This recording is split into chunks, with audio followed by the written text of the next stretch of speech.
Friends, कैसे हैं आप लोग। आई होप आप सब अच्छे होंगे। आज के इस सेशन में हम बात करेंगे हिस्ट्री। आज से हम एनसीईआरटी पढ़ेंगे क्लास 6 to 12 तक की। ओके, हिस्ट्री हिंदी मीडियम की। इंग्लिश में भी आपके लिए काफ़ी हेल्पफुल रहेगी। वैसे तो ये दोनों के लिए कॉमन ही है एनसीईआरटी। तो हिस्ट्री के बारे में आपको पहले पढ़ने से पहले आपको बता दूं कि हिस्ट्री होता क्या है, आखिर क्यों पढ़ते हैं हम हिस्ट्री। बहुत से लोग बोलते हैं क्यों फालतू गड़े मुर्दे उखाड़ना, यार कितना बोरिंग सब्जेक्ट है, ऐसा है वैसा है। तो उसके पहले कुछ वजह है ना हिस्ट्री को पढ़ने की। तो क्या वजह है हिस्ट्री को पढ़ने की, पहले वो जान लेते हैं कि हिस्ट्री इतना इम्पोर्टेंट क्यों है आज के इस समय के लिए। तो हिस्ट्री क्या होता है, हिस्ट्री का मीन्स जो हमारे अतीत की जानकारी देता हूँ। जैसे अगर आपको कल की न्यूज़ चाहिए तो आप क्या न्यूज़पेपर पढ़ लोगे, टीवी में न्यूज़ चैनल देख लोगे। अगर 50 साल पहले की न्यूज़ चाहिए तो आपके घर कोई होगा 50 साल का, या फिर आपके आसपास में जो 50 साल का है, 100 साल की न्यूज़ चाहिए तो 100 साल का होगा, तो उससे आप पूछ लोगे। लेकिन कभी हज़ारों वर्षों पूर्व की आपको जानकारी लेना हो, उसके लिए आप क्या करेंगे। उसके लिए तो अब हमको उस समय के ग्रंथ या फिर पुस्तकों का ही अध्ययन करना पड़ेगा।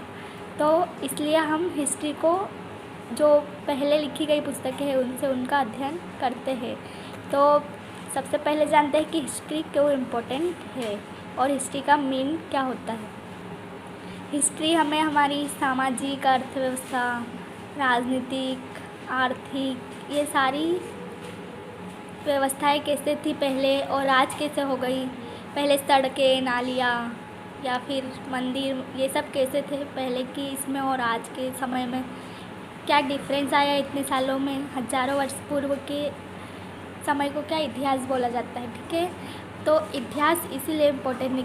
इतिहास केवल राजाओं, रानियों और उनकी विजय और नीतियों के बारे में नहीं है, बल्कि शिकारियों, शिल्पकारियों, कृषकों, व्यापारियों और आम जनता के बारे में भी बताता है इतिहास, ठीक है। और इतिहास केवल सिर्फ महान लोगों की जीवनी भी नहीं है। ये क्या है, इतिहास सामान्य स्त्रियों, पुरुषों, बच्चों, इन सभी के बारे में भी बताता है कि आखिर पहले उनका जीवन कैसा था और अब कैसा जीवन है। ओके, अतः हम ये कह सकते हैं कि आज जो विकसित हुआ, आज की दुनिया कैसे विकसित हुई, इसकी जानकारी हमें इतिहास से मिलती है। तो चलिए देखते हैं, पहले इतिहास की टाइमलाइन देख लेते हैं कि पहले टाइम कैसे काउंट किया जाता था, ठीक है।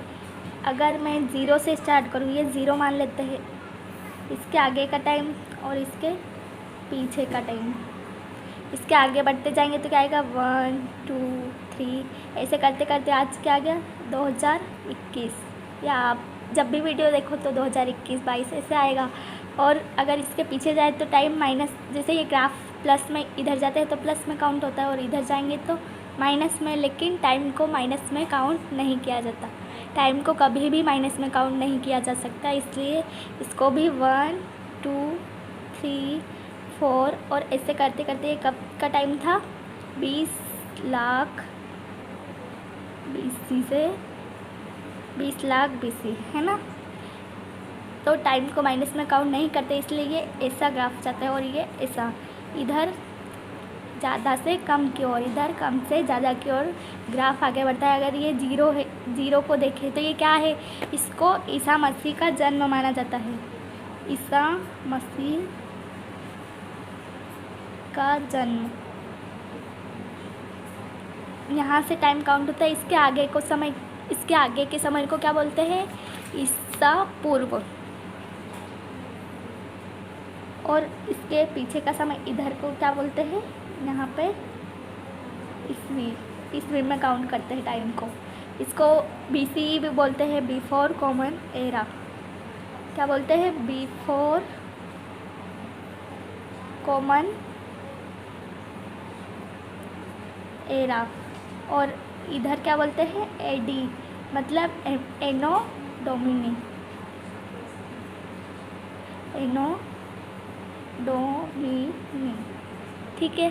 तो इधर के टाइम को BCE या फिर BC भी बोलते हैं, बिफोर क्राइस्ट, मतलब ईसा मसीह के जन्म के पहले को टाइम को क्या क्या बोलते हैं, ईसा पूर्व, ईस्वी, इधर BC और इधर एनो डोमिनी, इधर बिफोर कॉमन एरा, ये BC और ये BC को क्या बोलते हैं, बिफोर क्राइस्ट। एनो डोमिनी को क्या बोलते हैं, एनो डोमिनी। ओके, तो जैसे अगर महात्मा बुद्ध के जन्म को देखें तो कब हुआ था महात्मा बुद्ध का जन्म? महात्मा बुद्ध, इनका जन्म कब हुआ था? 563 BC में। 563 BC। अगर यहाँ से देखें तो मान लीजिए यहाँ आगे चलते चलते क्या आया, 563 BC।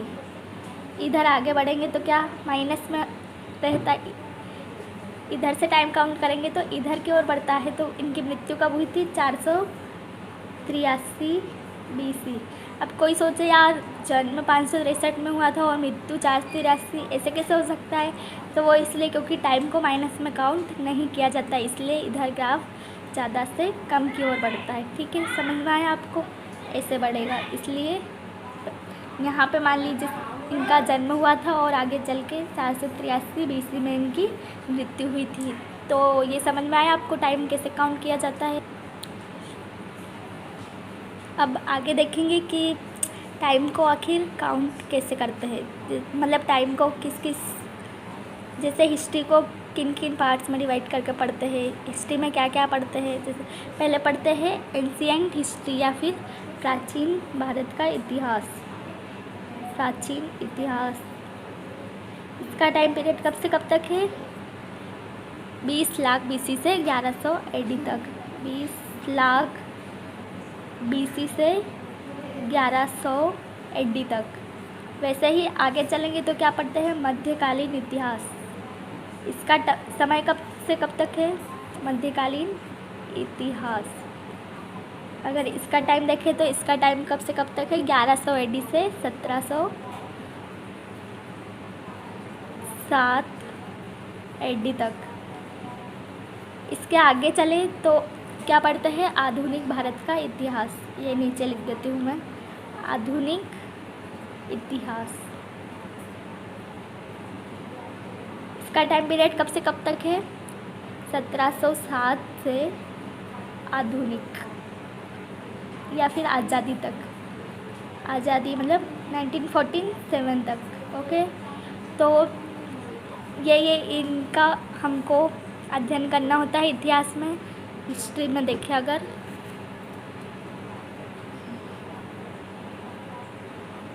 क्या क्या पढ़ना पड़ता है? प्राचीन भारत का इतिहास, मध्यकालीन भारत का इतिहास और आधुनिक भारत का इतिहास।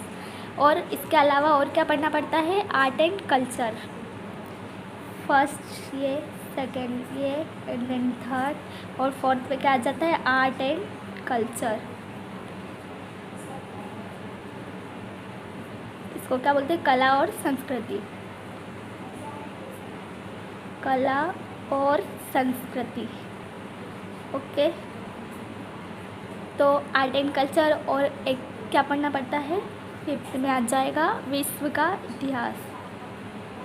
विश्व इतिहास, या इसको और क्या बोलते हैं? World history. World history. इसके अलावा एक और आता है आज़ादी के बाद का समय। ये उतना इम्पोर्टेंट नहीं है, इसको भी देख लेंगे हम। ये जैसे डेवलपमेंट और उसमें काउंट हो जाता है, तो आगे का समय बाद में देखेंगे।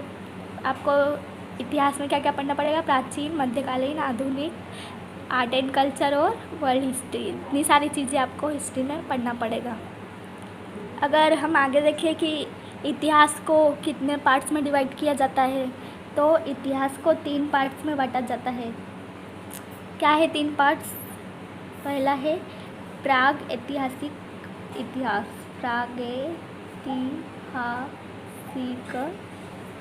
इतिहास। सेकेंड क्या है? आद्य ऐतिहासिक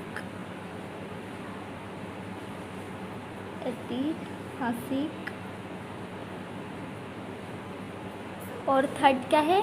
ऐतिहासिक।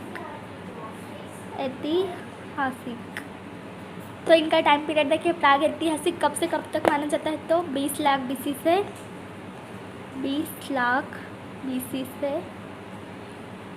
3000 BC। 1000 को K से डिनोट किया जाता है। और इधर आगे देखिए आद्य ऐतिहासिक का टाइम 3000 BC से 600 BC। और ऐतिहासिक का टाइम पीरियड देखिए तो 600 BC से आज तक, इस टाइम को ऐतिहासिक बोलते हैं। ठीक है, अब प्राग ऐतिहासिक को भी 3 पार्ट्स में बांटा जाता है, पूरा पाषाण, मध्य पाषाण और नवपाषाण। पूरा पाषाण काल सेकेंड है, मध्य पाषाण काल और थर्ड है नवपाषाण काल। ठीक है, पूरा पाषाण काल का टाइम देख लेते हैं कब से कब तक है। तो ये 20 लाख BC से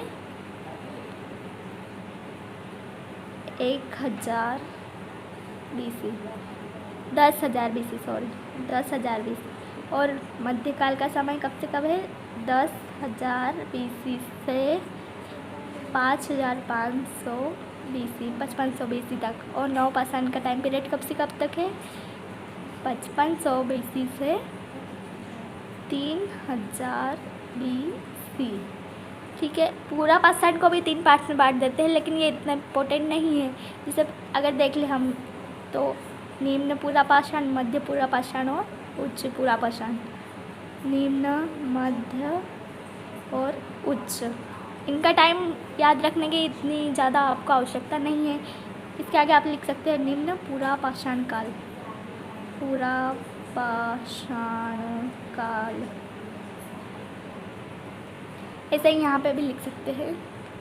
ठीक है, तो आपको ये टाइमलाइन समझ में आई होगी। देखो, इतिहास को 3 भाग में बांटा जाता है, प्राग ऐतिहासिक, आद्य ऐतिहासिक और ऐतिहासिक। प्राग ऐतिहासिक का समय देखिए तो कितना है, 20 लाख BC से 3000 BC। आद्य ऐतिहासिक का समय देखें तो 3000 BC से 600 BC। और ऐतिहासिक का समय देखें तो 600 BC से आज तक। और इधर प्राग ऐतिहासिक को भी 3 पार्ट्स में बांटा गया है, पूरा पाषाण काल, मध्य पाषाण काल और नवपाषाण काल। पूरा पाषाण का समय 20 लाख BC से 10,000 BC, मध्य पाषाण काल का 10,000 BC से 5500 BC और नवपाषाण का 5500 BC से 3000 BC। पूरा पाषाण को भी 3 पार्ट्स में बांटा गया है, निम्न पूरा पाषाण, मध्य पूरा पाषाण और उच्च पूरा पाषाण। ठीक है, आपको ये समझ में आया होगा। अब देखते हैं पूरा पाषाण काल में क्या क्या होता था। पूरा पाषाण में बहुत बड़े बड़े पत्थरों का यूज़ किया जाता था, क्योंकि पहले ना तो टेक्नोलॉजी होती थी ना कुछ होता था। और मध्य पाषाण में वो पत्थरों को छोटा कर करके औजारों का प्रयोग किया जाने लगा। और नवपाषाण आते आते वो पत्थर और छोटे भागों में काटने लगे और हथियार वगैरह ये सब बनाने लगे। ठीक है, अगर प्राग ऐतिहासिक इतिहास में देखें तो इसमें क्या क्या होता है, इसमें मतलब लिपियाँ तो थी, लेकिन लिपियाँ नहीं थी और ना ही उनको पढ़ा जा सकता था। और यहाँ पे लिपियाँ तो थी लेकिन उनको समझा या पढ़ा नहीं जा सकता था। और ऐतिहासिक में लिपियाँ है लेकिन थोड़ी सी पढ़ी जा सकी है और आधी अभी तक किसी को समझ में नहीं आई है। इसकी खोज में बहुत सारे वैज्ञानिक अभी निरंतर है, वो उन लिपियों को पढ़ने का प्रयास कर रहे हैं। और कुछ लिपियाँ जैसे खुदाई करते हैं, जैसे मोहनजोदड़ो की खुदाई की तो वहाँ से कुछ लिपियाँ मिली, उनका अध्ययन किया। फिर ऐसे करते करते कुछ लिपियों का तो पता चल गया है कि आखिर पहले क्या लिखते थे लोग, कैसे उनका जीवन था, कैसे रहते थे, क्या पहनते थे, क्या खाते थे, और उनका सामाजिक जीवन कैसा था, आर्थिक जीवन कैसा था, राजनीतिक जीवन कैसा था। ठीक है, ये सब इतिहास में हम पढ़ेंगे आगे के वीडियो में। तो आपको ये सब समझ में आया होगा। एक बार पूरा रिव्यू कर देती हूँ आपको। जैसे हमने टाइमलाइन में देखा, 0 से इसको ईसा मसीह का जन्म माना जाता है, इसके पहले का समय ईसा पूर्व बोलते हैं इसको, और इसके बाद के समय को ईस्वी में काउंट करते हैं। और इसको बिफोर कॉमन एरा और इसको कॉमन एरा कहते हैं, या फिर एनो डोमिनी, या फिर इसको बिफोर क्राइस्ट मतलब क्राइस्ट के जन्म के पहले। और इधर देखें तो 20 लाख BC से यहाँ तक का समय, और फिर ईसा मसीह के जन्म के बाद मतलब आज तक 2021 का समय। महात्मा बुद्ध के जन्म को देखा था अपन ने कि 563 BC में जन्म हुआ था और 483 BC में इनकी मृत्यु हुई थी। महात्मा बुद्ध और इनके बारे में तो आगे में डिटेल से पढ़ना है हमें। हिस्ट्री का देख लेते हैं। हिस्ट्री में किसका किसका अध्ययन किया जाता है? प्राचीन इतिहास, मध्यकालीन इतिहास, आधुनिक इतिहास, आर्ट एंड कल्चर और वर्ल्ड हिस्ट्री। ठीक है, ये सब समझ में आया आपको? आई होप आपको ये वीडियो समझ में आया होगा और आपके लिए बहुत ही हेल्पफुल रहा होगा। छोटे से वीडियो में पूरा टाइमलाइन आपको कवर किया गया है। तो अगर वीडियो अच्छा लगे तो लाइक, शेयर और सब्सक्राइब करना ना भूलें। ठीक है, मिलते हैं नेक्स्ट वीडियो में। Bye bye.